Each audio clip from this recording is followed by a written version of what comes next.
Plunder Pit. Chapter 2. The Black Hole. It was such a surprising answer that Clive and Chad both stared at her without saying anything. The girl laughed, and she had a very nice laugh.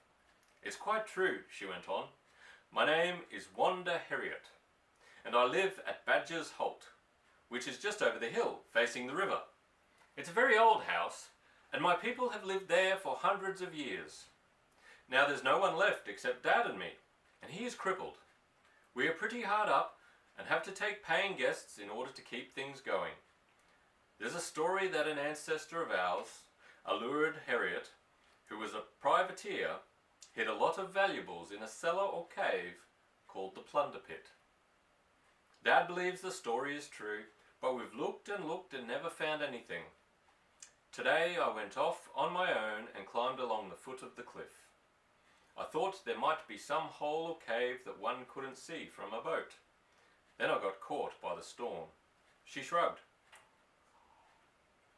"I should have been drowned if you hadn't come. It was awfully brave of you. I only wish we could pay for your boat." "Don't worry about the boat," Clive said quickly. "She was insured, so we can get a new one. But we're frightfully interested about this treasure. I didn't know there were such things in England. Couldn't we help you to look for it?" Wanda looked doubtful. Chad spoke. "Clive is right. We're on holiday, and we'd love a bit of excitement like this. We're quite respectable. Clive's father is Charles Medland, a well-known barrister. My name is Chadwick Lemerton, and my dad has a place called Wanstein in Somerset. We're staying at Bullport, and we're out fishing when the storm came. Now what about it?" "It would be splendid," said Wanda earnestly, then stopped and looked down at the raging sea. "But how are we going to get back?" she asked. "Won't someone come with a boat?" Clive asked. "After the storm, I mean." "No one knows I came here," said Wanda. Clive whistled softly. "That's a bit awkward." Then he brightened. "But we can get back the way you came." "You're forgetting the tide," Wanda said. "It was full ebb when I started." Clive whistled again. "You're right, Wanda. I'd clean forgotten the tide. Then we're stuck here till tomorrow morning. It won't be much fun sitting here all night in our wet things." "It isn't that I'm thinking of," said Wanda. "It's Dad and John Otter and Rachel.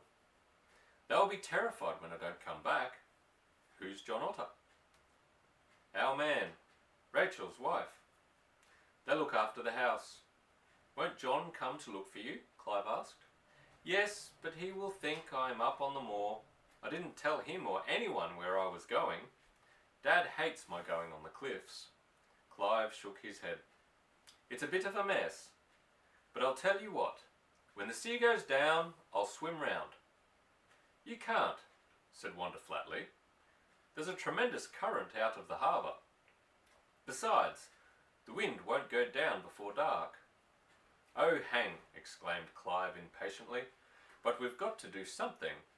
Chad, who had been listening all this time without putting in a word, spoke. "I'll climb the cliff," he said. "Climb the cliff?" Wanda repeated. "Could you?" "I think I could," Chad said in his quiet way. "You and Clive could stay here and I'd fetch Otter and a rope, and then you could both get up easily." Wanda scrambled to her feet. "I've been climbing about these cliffs since I was 10, she said. "If you go, I'm going too." Chad didn't like it, but saw that Wanda meant what she said. He saw, too, that she was slim and strong and active as a boy, and he knew already that she could keep her head. "All right," he said at last. "The rain's nearly over. Let's go."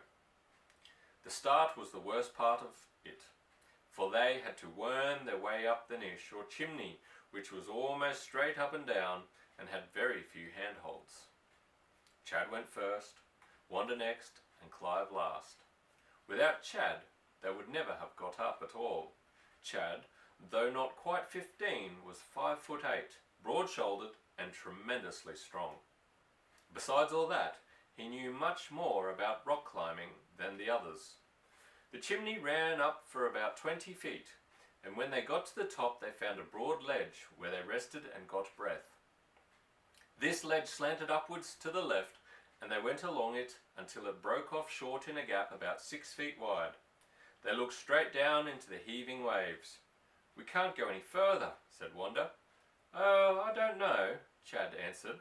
Then, before the others realized what he was about, he made a great spring and landed safely on the far side. Wanda's face went white. "I can't follow," she gasped. Chad turned.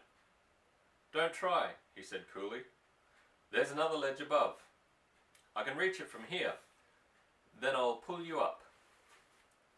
Up he went like a great cat, and next minute they saw his head just above them. Wanda stretched up her arms, he caught her and dragged her up. Then, as soon as she was safe beside him, hauled up Clive. "I wouldn't have jumped that gap for the treasure itself," Wanda said. "Anyone can jump 6 feet," Chad said with a laugh. "We're past the worst, see? It's quite easy now." It wasn't exactly easy, but from that point on the climb was not nearly so difficult, and soon they were more than halfway to the top. They were scrambling along a ledge which led steeply upwards, and Chad, still leading, had just squeezed round a projecting boulder when he stopped short. "What's up?" Wanda asked. Chad turned and helped her round the corner. "Looking for a cave, weren't you?" he said, and pointed to the mouth of a tunnel which opened in the cliff face just in front. Wanda drew a quick breath. "A cave! Oh, let me see!" She stepped quickly past Chad and went straight into the mouth of the black hole. Chad stepped after her and caught her by the arm. "Steady, Wanda. It's not safe. Not in the dark." Wanda turned to him. Her dark blue eyes were shining, and her face was alight with eagerness. "We must search," she exclaimed. "It may be the plunder pit." "Haven't you got some matches?"